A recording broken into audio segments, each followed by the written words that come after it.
వసంత ఋతువు ఇది రాగానే మనసు ఉప్పొంగిపోతుంది. మనసుకు ఏమనిపిస్తుందో తెలుసా? ఆకాశంలో విహారం చేయడానికి వెళ్ళాలనిపిస్తుంది. కానీ వెళ్ళలేం కదా. అందుకనేనేమో మనం గాలిపటాన్ని ఎగరేస్తాం. ఆ గాలిపటాన్ని మన ప్రతిరూపం అనుకుంటాం.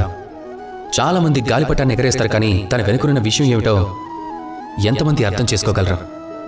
మీరు విషయం అర్థం చేసుకునే ప్రయత్నం చేయండి. మీరే ఆ గాలిపటం అనుకోండి. దాని దారాన్ని ఎవరైతే పట్టుకున్నారో ఆయనే పరమాత్ముడు. అది ఆరంభం అయ్యే దారపు కండే అది తిరుగుతూ ఉంటుంది. అదే మన కర్మచక్రం. ఇప్పుడు మనం ఎగిరే ఎత్తు దేని మీద ఆధారపడి ఉంటుంది? పరమాత్మ పైన, తమరి కర్మలపైన. పరమాత్మ తమరికి చెయ్యి అందిస్తే, తమరు సత్కర్మలు ఆచరిస్తే, తమరు సత్కర్మలని ఆచరిస్తే తమరు ఆకాశం ఎత్తులో ఎగురుతూ ఉంటారు. అదే ఒకవేళ పరమాత్మతో మీ బంధం తెగిపోయింది అంటే గనుక, కర్మచక్రం దారి తప్పినా లేక ఆగిపోయినా, అప్పుడు మీ ప్రతిరూపం అని ఆ గాలిపటం వెళ్ళి ఏ చెట్టు కొమ్మకు తగిలి చిక్కుకుపోతుంది. అందుకని కేవలం గాలిపటం ఎగరేస్తే చాలదు. దాని గురించి తెలుసుకోవాలి, పరమాత్మ సహకారం పొందాలి, సదా సత్కర్మాచరణ చేస్తూనే ఉండాలి. అప్పుడు మీరు ఎల్లప్పుడూ ఆకాశంలోనే ఎగురుతూ ఉంటారు.